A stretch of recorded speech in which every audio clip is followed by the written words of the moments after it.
right, let's go back into our teams. There's a couple more things we want to look at. So go back to your Teams icon in the middle, and then choose your Awesome Video project.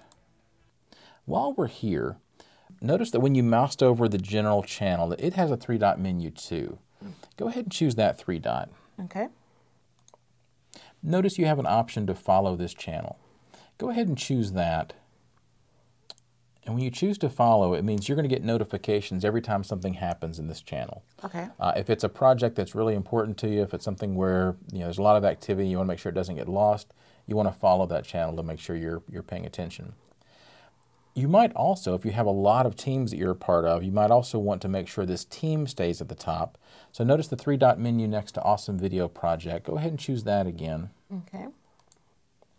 And here's where you can add this to your favorites. Now this is already in your favorites because you created it. But if it was a different team that you hadn't created that you want to make sure was at the top, you could choose Add Favorites. In this case, we could choose Remove Favorites if it was the opposite, if we want to take it out of the favorites group. Okay. So back over on our post, there's one more thing I want to show you. So let's go back to our Let's Be Awesome there, and let's mouse over him again. Notice you've got the three-dot menu we looked at. You've got the saved icon we looked at. Notice you've got a little thumbs up. If you're in the world of social media, what does the thumbs up mean? Usually means that I liked it. Right, so you can choose to like this post. Now you're liking your own post. That's a little narcissistic, but hey, it's a pretty good post. So it is a pretty good post. We can go ahead and like that.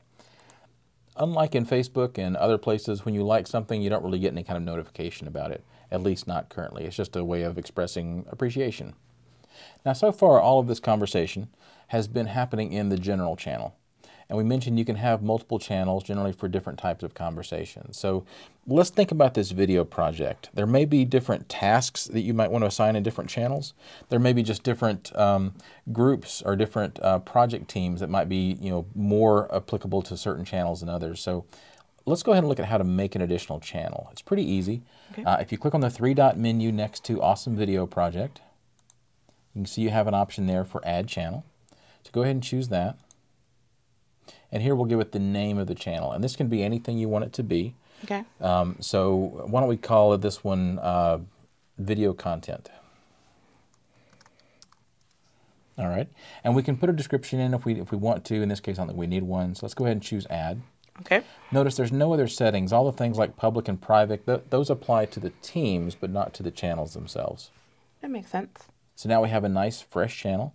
Nothing in it with conversation yet. We can start a new conversation here if we want to. It's always a good idea with a new channel to at least post something about what the channel's about.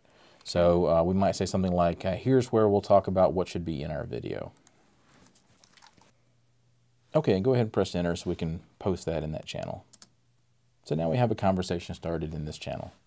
And you can have as many channels as you need to, whatever makes sense for your team. Generally, somewhere around 3 or 4 channels is normal, but I've seen teams that had a dozen, 2 dozen channels. Just depends on the nature of the team and what kind of conversations you'll be having inside there. Now, there's some that spend all day in the Outlook. How do they access their teams while they're there, or do they have to come to the Teams app? Yeah, so for some people, and I don't mean to stereotype, but it more often tends to be people closer to my age than your age, who live and die in their Outlook. They spend all day there.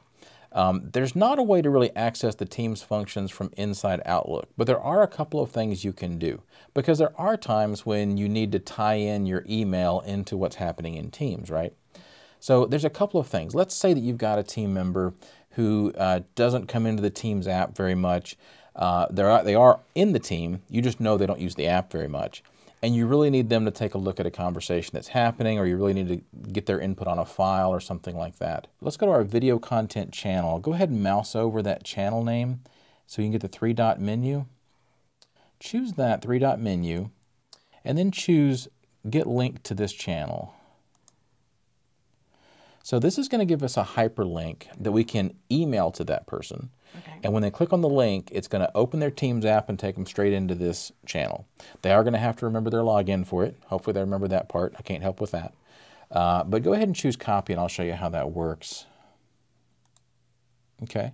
So let's go back over to our web browser where we have the Outlook web app available. So let's say that I was that person who was always in Outlook. You could send an email to me. So go ahead and type my name there in the to line. And as you start typing Chip, it'll find me in the directory. So that's me. Go ahead and click on my name. And in the subject, just put, please view this. Good. And then go down to the body of the email. And let's do Control V for paste. We can also right-click and choose paste. So that's going to send me a link. You can go ahead and click on send. And when I get that link, if I click on it, it's going to take me directly into that channel so I can see what's happening in that conversation. Okay. So for somebody that you know is maybe reluctant to go into the Teams app as much as other members, that's a way where you can kind of push them into it. So I'm going to open my email so we can see what that link looks like on my side. So here's the email that I got from you. If I click on this link, notice it's asking me to open the Microsoft Teams app. I'll choose yes, or open the app. And then it took me straight to that conversation. Oh, awesome. So if you're dealing with a fuddy-duddy like me who is not in the Teams app, that's a way you can push them into it. Something else you can do, though, is let's say that I have an email. So here's an email from one of our team members, and she sent me a PDF attachment. Let's say that I really need the team in Teams to be aware of this email conversation and also to be able to view this attachment. I'd like to be able to just email this to the team. And there is a way I can do that. So if I go into my Teams app, now I'm part of this awesome video project. If I go to the video content channel and I choose that three-dot menu, notice there's also a thing that says get email address. If I choose that, here's a special email address that's just for this channel. So I'm going to copy that. I'm going to go back to my Outlook. I'm going to forward this message, and I'm going to Control V to send it to this email address, and I'm just going to hit send. Wow. And it's sending. Now, you go back over into your Teams app, and as you can see, a copy of this email just appeared in the conversation inside this channel. And not just the email itself. Notice the attachment is also there. We're going to cover files in another section, but if you click on files up here at the top, you'll notice that Teams was smart enough to also pull that file out and put it in a special place called email messages, and that's the PDF attachment itself. So I can see it here. I can also see it in the conversations. So that's a really handy way to take content, take communication that you're having in the email world and move it into the Teams world. I noticed that there's a lot that you can do with the files here. What else can we do with that? There are a lot of things you can do with files inside Teams because collaborating on files, editing files together is a big part of how teams work together today. But we've covered enough for this module. Let's save that for another module. And in the next module, I want to talk about how we can do private one-on-one chats.